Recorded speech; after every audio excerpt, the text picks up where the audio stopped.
All right, teammates, we are back once again. If this is your first time listening to the Move Swiftly podcast, welcome to the number one show on innovative teamwork. Great to have you. Looking forward to having you back for more. To my regular listeners, at this point, you know what goes down when you hit the play button. You did it, so you know whatever the challenge is, whatever the obstacle is, whatever the thing is that may be getting in your way, you may feel like it's getting in your way. We are here to indirectly tell you you are not going through it alone. That is what the premise and the principle that this show has been delivering on from day one. Today, I have Miss Susan Leahy, Miss Ole. Susan Leahy, who is about to not only educate you all, but also educate myself in it's the seven laws the seven laws. Seven fundamental motions. Yeah, the Yes. seven fundamental motions. And I gotta tell you, you guys know, for you regular consumers, you guys know I do my research when it comes to people that come on the show. I don't just bring on anybody that I don't really dive into their videos. And I was listening to her all since yesterday, last night actually, and I was really excited because there's a way in which she can help you as business owners really facilitate the Mhm. types of ways in which you utilize your time, the types of ways in which you run your organization every single day, and all of that stuff needs to be taken into consideration when you're really trying to grow and build a business. So, Susan, welcome to the show. Ah, How are you? I'm excited. You know what you said is kind of in my mind. You're saying you're not in it alone, and that's Yes. exactly what we're here to talk about because as your business grows, you're going to find yourself in more and more meetings. And whether they're formal meetings, informal meetings, it's you're not alone. You're doing it with a team. You're doing it together. And so the more that you can make sure that you're making good use of that meeting time, Mhm. that's where we're really spending a lot of our time, energy, and most importantly, our life. Hmm. So I want Yeah. to bring a little life back into our meetings. I want to save a little life in your meetings. It's certainly a need now. It definitely Yeah. is a need now because what has happened is we have this world of technology, and what should be happening is we're all getting connected, but now what's actually happening is we're all drifting more apart because we're so attached to these things. And the Mm, minute there's an uncomfortable question, the minute someone makes you uncomfortable, you're so able to hide and run away yes, from things that yes, are going to yes, actually help you grow. So I have to yes. ask you now, how did you get started? What was like your background like? What was Oh, like and things like that? I How like did, Robert's is the other yeah, man in go my marriage. I've been hanging around Robert for over 20 years. And so really? my mother actually is the one who got me started into Robert's Rules of Order. She served on a city council in my local town back way longer than 20 years ago, but Hmm. I've been working professionally with Robert's 20 years, for 20 years. Yeah, But my mom, so when she served on the city council, she was the only woman on an all male, fairly misogynistic board, I might add. It was wow. very contentious, very Now, toxic. you said is this back in Canada, you said? So this is I actually am from San Jacinto, a small little town in California, in Southern Oh, okay. California. And my mom served on this city council, and I remember watching those meetings, and I Wow. walked out and I was like, well, Mom, when are you guys going to get work done? Just Hmm. felt like we was talking in circles, and they use this thing called Robert's Rules of Order. And so, as a very bizarre mother-daughter bonding experience, when I was about 15, 16, I took a class with her at the local junior college in Wow. learning about Robert's Rules of Order and parliamentary procedure. And I didn't realize how that class was going to shape and change my life. No. I went on in my high school to become the student body president, and then went on to become the president of my university because I could run really great meetings. Oh, And since then, goodness. I've been a part of various associations, and I've also helped coach hundreds, if not now thousands, of board members and board chairs on how Uh-huh. to use the fundamentals of this language, Robert's Rules of Order, Yeah. to save time, energy, and life. Yeah.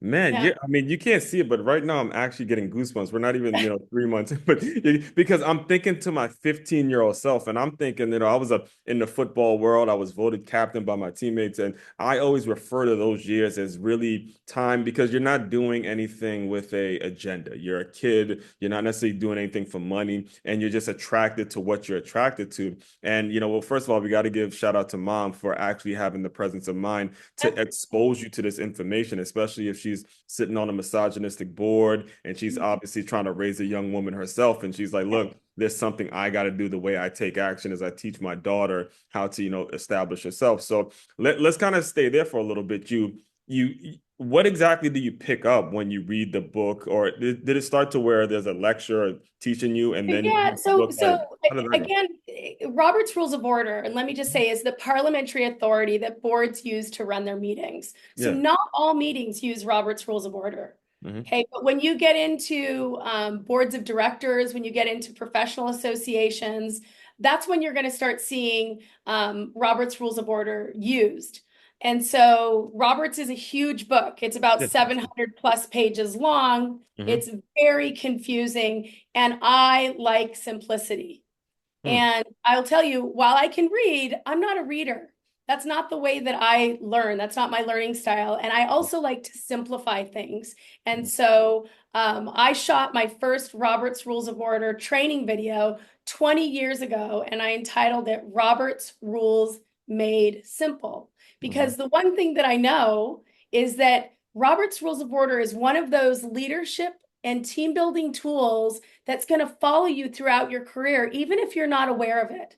Hmm. Because current business leaders are tomorrow's business leaders. And so if you find yourself in a meeting today, likelihood is you're going to find yourself in other meetings tomorrow. Hmm. And many of those meetings are going to use this tool of Robert's Rules of Order. And so if you can master the fundamentals of this language, you're going to up level your ability to participate in meetings Hmm. as well as really supporting the board to do good work. Right. And let me just say, as one to kind of conclude and go back to that conversation about my mom, Yeah. because she really motivated me in a deeper way that I'd like to share. It wasn't just Yes, please. about teaching me about Robert's Rules of Order. It was also about teaching me that the work that we're doing in our meetings is important and it affects our lives.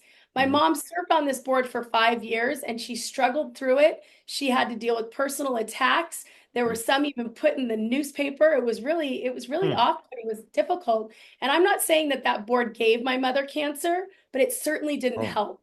oh my You know, God. it I didn't certainly know about didn't that. help. And I really use an equation. Time equals what? And a lot of times people say money. Right. That's half truth. But time equals something so much more important. Time equals life. Wow. Time Yeah. equals life. And so when I walk into a meeting, I want people to know that everyone's life is important. Right. And if we can play the game at that level, Hmm. and we use the tools that we have at our discretion to really up level productivity and foster health, Yeah. then we're having positive impact. So this Yeah. isn't just about running meetings. This is about running healthy, productive, high functioning meetings. Yeah.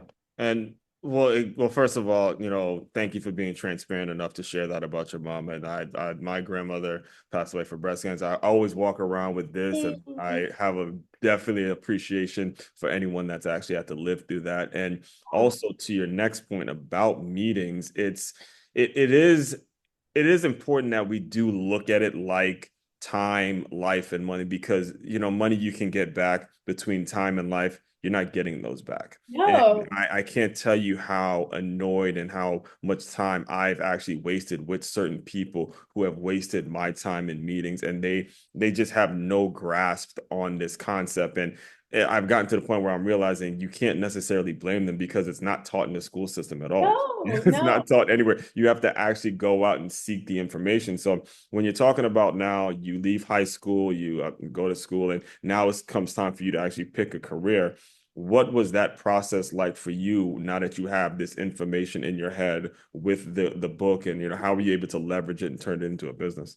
Yeah, so I went into management development. I have a master's in behavioral science. I love interpersonal communication and human dynamics. Hmm. And so I went into management development, and for years I was doing leadership training for managers within the corporate setting. And then I decided to create my first training video over 20 years Wow. ago. Wow. And I created a video called Robert's Rules Made Simple. I Right. was doing webinars, not webinars, they weren't out then. I was doing live trainings. And had my video that I was selling on a DVD to colleges, Oh universities, man, you guys remember corporations, those, man? I mean, and kids don't know what DVDs, the DVDs. the I was kids was like, like the DV what? yeah, I had a DVD called. And so I've been doing this for a long time. Yeah. I remember I started doing webinars before anybody was doing webinars, and I had Mhm. to educate people. I was like, we can do a webinar.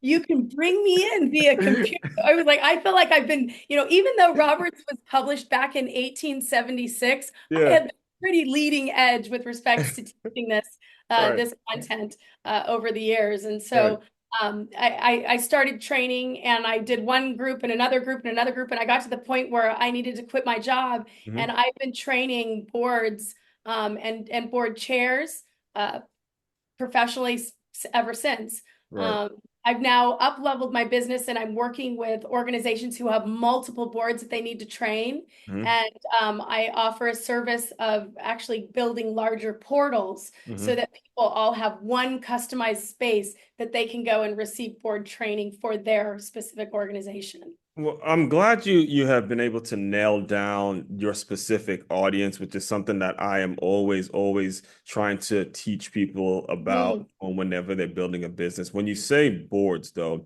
and can you just dive a little deeper into what you mean when you say board members? Because a lot of people hear it all the time, but to me, it kind of is a sometimes it can go in one ear and out the other Yeah, if it's yeah, not, but board members are really important, guys. Just tell you yeah, right, they're really important. They make a lot of decisions that are going to lead to finances of where money goes and who's going to be responsible for this. There is very important that you, especially if you're starting off a business, you got to have a dynamite board that really gets the job done and everybody gets it and everyone's on the same page. So, yeah, yeah. And let me just say this real quickly.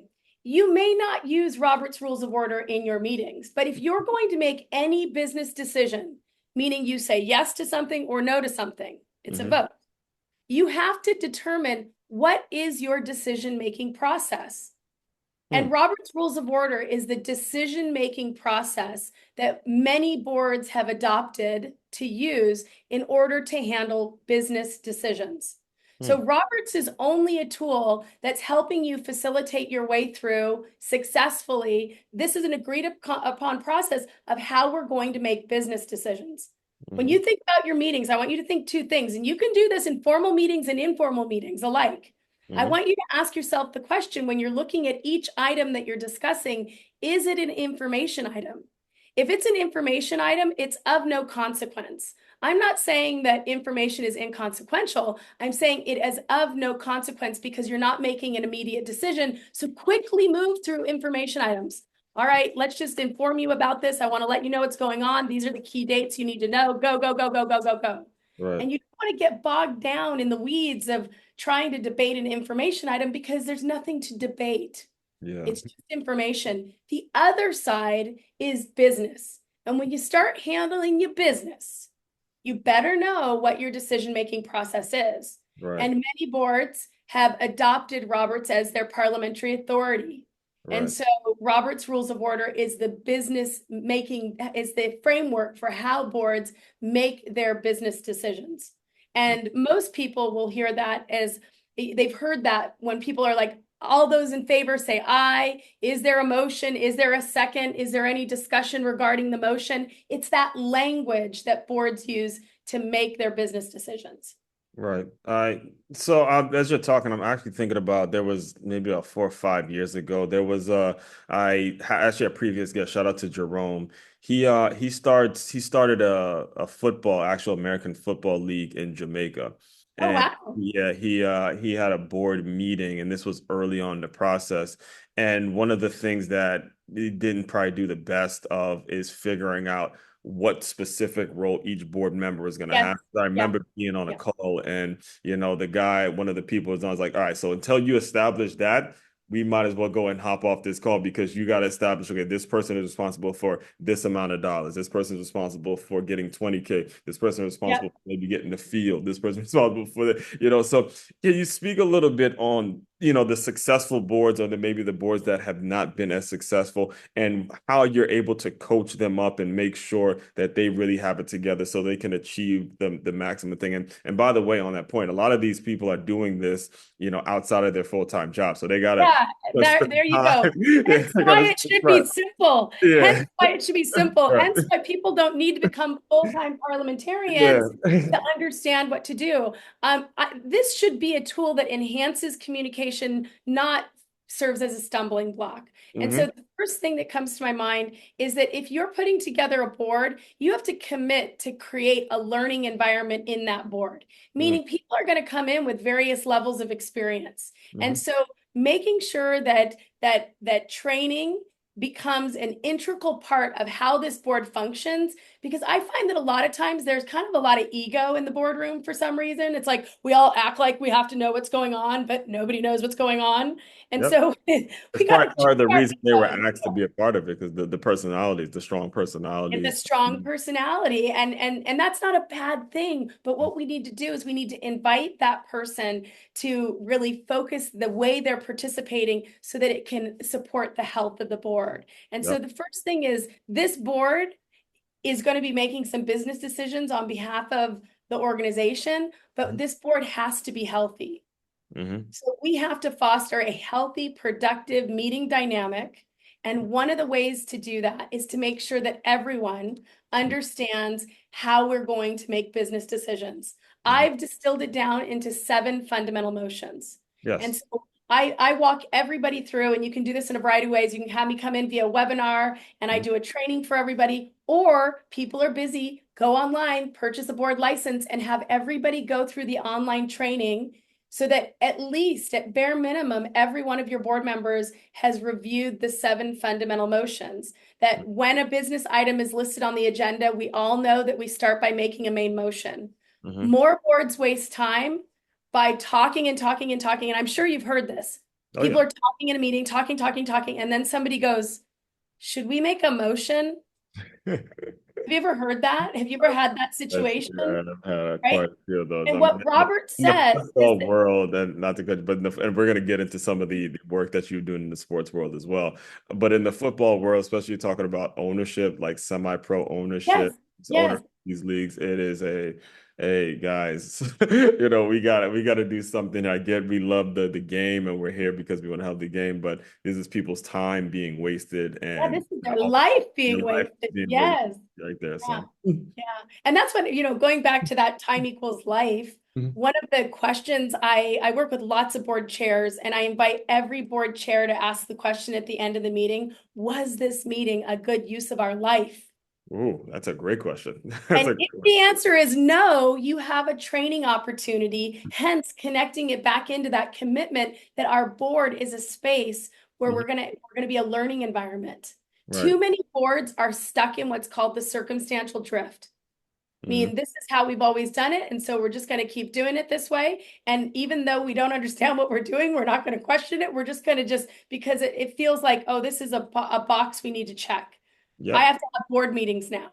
So let's just check that box. Box. Your board meetings are a huge opportunity to reinforce the vision, the energy, and really the mission of your organization.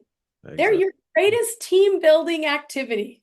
Exactly. Exactly. What are some of the examples of places that you worked with in the past? Because I want to make sure if anybody's listening that is looking to build a business, this specific thing that we're talking about, it can be the reason that you don't actually get started. It can be the thing that actually holds you back because there's no actual foundation. So when it comes to some of the companies or the board groups that you've been successful with, or that you've seen successful, what exactly were you able to kind of help them work through?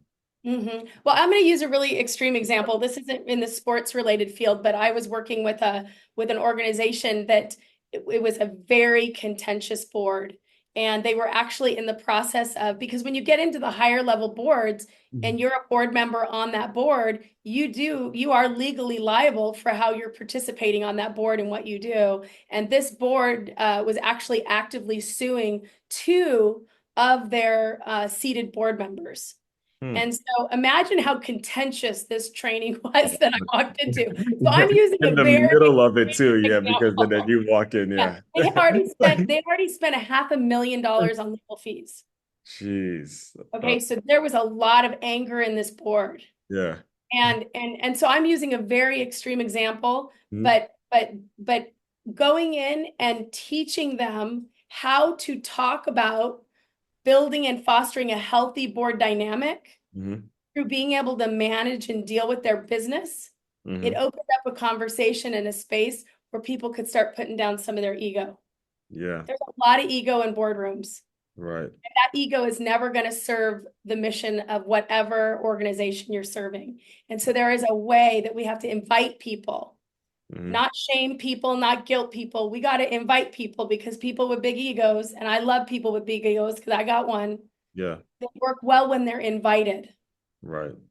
Right. And so how do we create that space so that we can open up a healthier dynamic? So for me, this tool, this is a building block Right. that can help you run better meetings. I feel like I don't want to be obtuse about what it is. I want to get really into the simplicity. Yeah. Robert says that when you start dealing with your business, you look at your business items. Oh, there's the next item of business is new business to vote for X, the approval of X funds for whatever event. What Robert says is that before any discussion can occur, put a motion on the floor. A motion is nothing more than a question. Hey, you guys, do you want to spend X amount of dollars on this? It's a formal way of making a business question. And what's amazing is once you have a question on the floor that we can all agree, this is the question that we want to talk about, now we can have focused discussion. Right. But if you get to a business item and people just start talking, there's no focus in how you're talking, and you're wasting. Well, I'm so glad you broke it down like that, because you actually are taking me back to my football playing days, my college, more specifically my college football playing days. And there was a time in which, it's the middle of the season. We're at this point, we're exhausted. We're dealing with school. We're dealing with life, throughout the day and all that. And I remember Coach P kind of just making a statement, because, these are coaches like you've been doing it for years, and they can feel when the energy of the team out where it is. He goes, guys, look, you get on this field, it all goes away. It all goes away. And it's crazy to me to sit here and think about, because as you're talking, these board members who may have egos, these people that may not like each other, you walk into a room that has to go away. Yes. Question and the business on the table. We just need to figure out. I don't care. I might be suing you for a couple. I don't know what it is, but at the end of the day, this question and this business needs to be handled now. And let's figure out how we can work together to build this thing. And I love it, as one, right? As one. Like, we're going to use your name here, because that's you why can put it all out there and understand that the board is really of service. And when we can be a high functioning board, and a high functioning board is not a board that agrees with one another. Right. Okay, let's just say that we have forgotten in this day and age how to be with people and have different opinions. Yeah. I can disagree with you, but still respect you. That's what it is. I can disagree with you, and then I could still let you influence me, and I could change my mind. Yes. Like that's high functioning. High functioning is civil discourse. Right. High functioning is being able to influence as well as be influenced. And so if our boards are not a learning environment, then they're going to be a space where a whole lot of ego is going to get in the way. And so we have to make this conversation about what is going to help us foster the most healthy, productive board dynamic. We have to put that on the table, and it has to be a priority. And I will tell you, one of the stumbling blocks that keeps boards from being efficient is that board members do not have a understanding of the fundamentals of how we're going to make business decisions. Exactly. And that's it. And so now what we're going to do is we're going to say, hey, to set us up for success, we're going to learn these 7 motions. I was on Aswan. I was listening to Aswan's podcast. There was this really interesting girl who was really passionate about this thing, parliamentary procedure. And I want us all to learn just these things. And it will up-level the way they're able to communicate and make decisions. Yeah, there's actually another book too I got to recommend to the listeners. It's called Competitive Leadership by Brian Billick. He used to be the coach of Baltimore Ravens. And I remember him saying when he hired his offensive coordinator, he told him, look, you and I don't disagree. All right. We either argue to the point in which we see each other's side, or just keep going at it until I see your side, you see my side. But we never disagree in front of the men, in front of the professional players that we're coaching. And we are able to, and obviously, again, a Super Bowl later, that's what happens. And again, these are the same things. you're going to disagree with people. That is welcome. We want that. Yeah, We never yeah, disagree to the point where we're not arguing it out in a respectful way, obviously. But that's when you right. see their point, I see your point, and let's get something done. But you Yeah, never want to disagree and let it go and just go on to the next day and go on to the next day because yeah, don't let it stuff go. festers. It festers, it I festers. think you're giving marriage advice too. Yeah, but that's what I was saying. I mean, and what you It is. meant listening to previous shows, there was a girl I had on Monday. Shout out to Jenny, and she had asked me before the show if she wanted to talk relationships, talk business, or talk Yeah, like just, because you're talking about it I'm like, all. That's that's what I right. told her. I said it's probably gonna be the same thing with me That's because right. There's only one conversation going on. There's only I one don't conversation going I on. don't Like, see at all the difference in terms of no, it's going to be the same exact principles yeah, whether you get yeah. married. It doesn't Yeah. really matter. Well, So it's funny because I tease about that in my trainings. I said, once you understand Robert's Rules of Order yeah. formally, you can apply it informally anywhere. And Uh, my husband, who he does all of my training videos, he's an editor, director. I uh, married very well for this for this world. And no, he he's the like for the videos, he's the for all trainer. my videos, he does all Oh, my okay. editing, is all the, so he knows all of my content, but Oh, he's okay, never good. sat in a meeting. But we use Roberts in our marriage. One day he walked over to me or I walked over to him and I was very excited because we got businesses and babies together. And I There started you telling go. him about something. And he said to me, I can't second this right now. Okay. Now, a second signifies Hmm. that somebody finds this topic worthy to discuss. Right, right, It right. doesn't mean you agree, doesn't mean you disagree. It just means, hey, I'm going to put the motion, the question in front of you. I move this, Hmm. and the chair will say, is there a second? And the second signifies, yeah, I think I'm interested in hearing more. And Hmm. in this very personal situation, my husband said to me, no, no, no, no, I can't second this right now. Hmm. Right. And so what happens is the motion, when it doesn't receive a second, it just dies due to a lack of a second. And you move on to the next item of business. It means it's got to find, it's worthy to talk about. And what's so great about it is that my husband later on in the day, he walked back over to me and he wasn't being disrespectful when he didn't second it then. He was saying, I don't have the bandwidth, I don't have the focus, I don't have the ability to engage in this right now. And I respect you more than just to S and N and smile and nod and be like, when is she going to shut up? Right? He wanted to authentically be there. And so he came back a little while later and he said to me, he goes, I'm ready to second that conversation now. Man, that's And it was like, yeah, how do you? But all right, so now because I teach at this school named the Center for Creative Education, and we're a startup school, and it's called the Foundation School, and there's layers to it. There's myself, we're on the education side. There's the art integrated teachers, but then there's a board. There's an actual board member, and there's so many clashes, Susan. Like every single day, there'll be a clash because you'll see board members walking around that we're trying to get donors that we're trying to get money from, and the teachers are trying to teach and the teachers don't like the fact that you got donors kind of using the kids as a way. So I like, understand all sides because I've been in business with a lot of this. So how would you recommend that the board members are able to communicate with some of the people that are actually doing the work? What do you recommend in terms of so it doesn't become so contentious, even though you may not be on the board, but you may be actually putting out and doing the business and doing the job that the board is creating?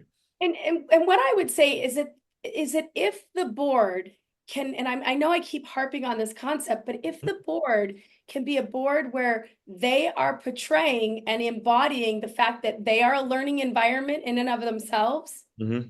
all of a sudden it makes it easier for people to come to them. And Uh, it's easier for them to receive that's from. And right now, there's such a division in us versus them. mhm, It's the faculty versus the board, exactly. and I mean, you we nailed have it. It's created exactly the a way it feels culture. sometimes. That's what, and we've created a culture where that is acceptable. Right. And we need to start talking about how that culture is impacting everybody's life. Hmm. And we need to figure out through communication and through commitment how we are going to start really opening up the lines of being of service. Because I said this, if you are on a dysfunctional board, you are in a dysfunctional organization. Yep. Period. And some of my most contentious boards, and it breaks my heart, are Yeah. homeowners associations, are condo boards. Yeah. Hmm. So contentious. Hmm. And I would say boards don't need to learn how to be dysfunctional. They got that. Just Hmm. like families don't need to learn how to be dysfunctional. They Right. got that. But Right. this idea of being high functioning, this idea of really being able to do what you just described, engage in differences of opinion and stay. That's one of the models I talk about. In my master's program, they said, the highest form of honoring another human being is Hmm. to stay with them through the conflict. Right. And stay stands for stop thinking it's about you. Yeah, that's a And the great. reason we leave is because Huh? we have the inability to stay and listen to the different opinion to Mhm. try to find a new possibility. You really want your mind blown now? Let's do this. You ready? You ready to Yes, go? I'm ready to roll. Here we go. Let's have fun. This is what. So most people are living in example, right? I want to know, have I seen it done before? Has this happened before? But let's talk about what if you are a board? What if you are a relationship for possibility? Yeah. Right? Possibility. And Hmm. and Jim Selman, who's my father-in-law, who does he's actually been coined for the individual who's brought coaching into the corporate world, Uh-huh. right? So he's the one who started this kind of whole coaching piece. But he told me one day his definition of possibility is if you could prove a possibility, it would be an example. Wow. So you are living outside of example. Yeah.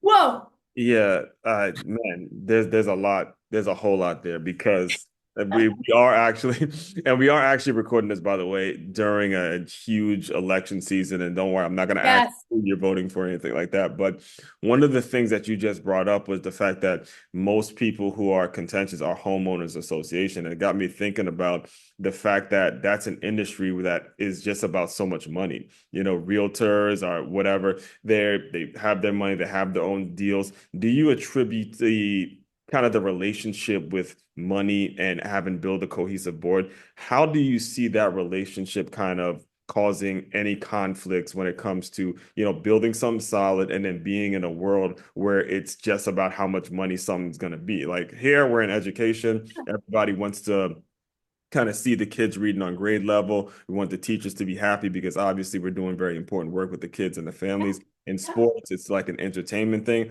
But when you talk about somebody's home, now we're talking about somebody's money and their living situation. And the way you get in that home is pretty much kind of just a money game and where you could Yeah. find the best deal. Yeah, no, I mean, I think that when it comes closer to home, people get a little bit more. I mean, there's contentious board everywhere. I always say that that's like job security for me. Yeah. But the one thing that I go back to is I think it's so sad that nobody's having this conversation about the impact of these dysfunctional boards. It's almost become like, oh yeah, that's just normal. And I think that that's sad It is. because It is. your life is important. Yeah. My life is important. The work that they're doing on this board, it's important. And if we can keep speaking into that Mhm. and we keep reminding one another of the value of all of the lives of everyone around the room, we need to bring more humanity back into the boardroom. We Yeah. need to bring more life back into the boardroom.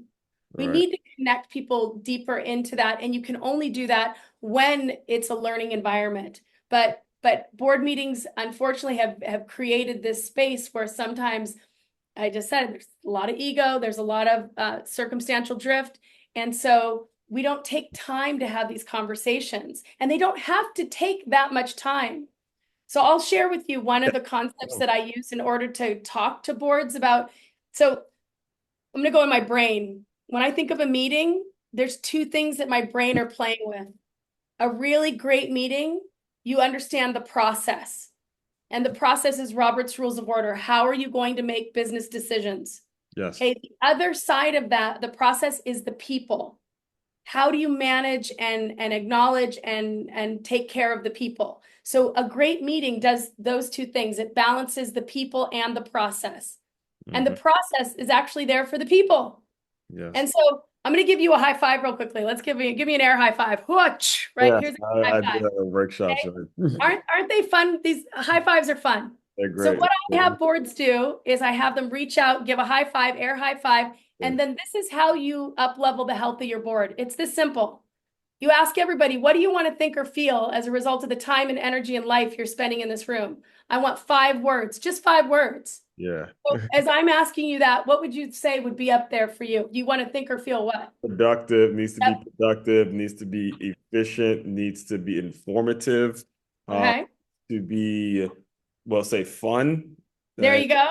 to be it needs to just be really clear, like the clarity. Informative. There's clarity. Okay, so let's just play with this, right? So we just came up with it. So our high five context, and this is what I want to invite boards to do. It's this simple. Mhm. Because that energy is surrounding your board always. There's always a context that your board is living into. What is it? Let's define it. I want everyone, as a result of the time, energy, and life, to walk out of this meeting feeling productive, effective, fun, clear, and informed. Mhm. Do you want to be in that meeting? Yeah, Yes. I want to Yeah. be in that And meeting. especially, So and this is something that starts off with that. Yeah. you start your meeting with the high five context. Yeah. You start your meeting with a high five. I want to let everyone know, as your board chair, it's my commitment to create an environment where everyone in this room has this experience. You're all going to feel, and you're going to walk out knowing that this was an effective meeting. It was a productive meeting. Everyone here is going to feel informed. You're going to have some fun, and you're going to walk out with some clarity. So Yes. as I call the meeting to order, and then you move on to the meeting, and then the bad meeting behavior starts. Someone's talking out of turn, someone's walking away. You go back to the high five context. Mhm. And then you make what's called an intervention. This is all inside my chair meeting with confidence online training that you Mhm. can get at Robert's Rules Made Simple, right? Yes. Because I work with lots of board chairs. And so now you have a way of dealing with bad meeting behavior. Hey, John, I just want to remind you that it's my commitment to create a productive meeting environment. And so I need to make sure that we're not having side conversations. Yeah. Right? And nobody's going to argue with you like, no, I don't want it to be productive. But Yeah. what happens is board chairs many times, they don't know how to make that intervention related to the context, to the energy, to what is a healthy board dynamic. And Yeah. so I've really simplified not only Robert's Rules of Order, but I've really simplified how we can communicate about the people side Mhm. meetings. This can be simple. It doesn't have to take a lot of time, but if you don't create a little bit of space, you're going to waste a whole lot of life. Right. I mean, the thing is, as you're done thinking of the guy who was suing the other guy, what you're describing, they have to give a high five and, Oh you yeah, yeah, know, that was, this and you is, know what? It was really interesting because it yeah. was, but what we found in that tension, because I do work with boards and do interventions for boards, obviously, Yeah. is what we did is in the high five and defining it, we started to humanize. Uh-huh. And the truth is, he doesn't want to waste life. She doesn't want to waste life. Oh, you're But in there's the this meeting, right? acknowledgement we're wasting a whole lot of life. And Mhm. what was exciting about that is after a full day of training, they went back into their next meeting.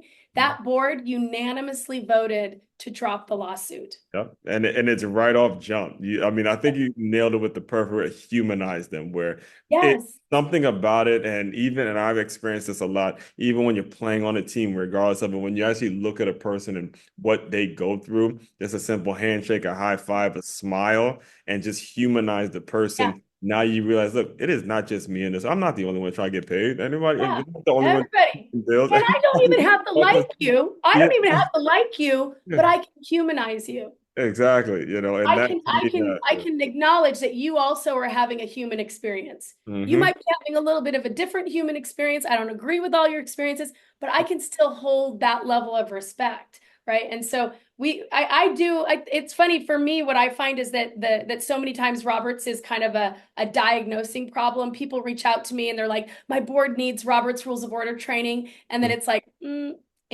right. Right. They need to understand both of those, the people and the process side of meetings. And Yes. when you do that, then all of a sudden your chair is empowered, and your chair who's empowered then empowers their board members, Mm. and you have just a better experience. Yeah, it's like that throw a rock in the ocean, just start to see that ripple effect that The that ripple, see the ripple ripple. effect. Yeah. So Yeah. I do want to be very respectful of your time. Can you just talk a little bit about what's next? What do you see coming down the pipeline? What can people expect in the future and all that good stuff? You know what? I'm super excited. Actually, I'm working with the city of Los Angeles right now, and I'm in the process of translating my Roberts Rules Made Simple into Spanish. Right. And so Now, is this just a book? Is it a book that people can my get? Roberts Rules Made Simple is an online training that you can purchase it individually Mhm. at robertsrulesmadesimple.com. Or if you serve on a board, you can get what's called a board license, and that gives everyone on your board access to this online training for 12 months. And Okay. what's great about that is, let's say you have a board of 7 people. The small board license is for 11 people. And what inevitably happens is you have turnover. So you have a space for when new board members come, you still have 3 more seats. you can get those new board members up to speed. And it's gonna be in Espanol now. Yeah, en All español. right. Muy Okay. bien. Hey, man, I'm down here in South Florida, so that should That's it. definitely Yeah. be So I'm helpful. super excited. So if you are part of an organization that is, and if if there's other, I mean, with AI technology now, we can do any language is available, but we are starting with Spanish and then expanding it into other languages as well. And how can people get in touch with you if they want to hear more?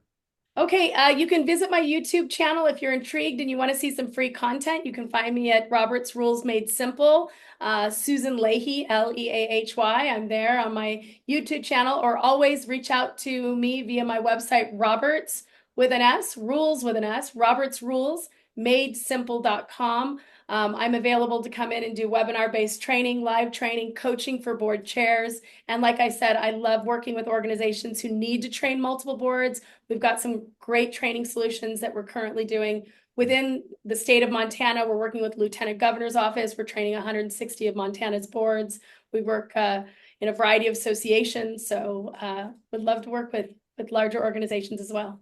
Yes, and I'll include that in the show notes as well. So, Susan, the final thing I do to close out all the shows is I want you to use your imagination a little bit. You are 15 years old, where most teenage girls are probably only thinking about boys and all that kind of stuff. But you're the 15-year-old version of you. You just took a Robert's Laws class. You're like, mind is blown. You and your mom are kind of having that kind of pretend that teenage version of you has come into the Zoom room. Give that young lady some words of encouragement, and we will officially close.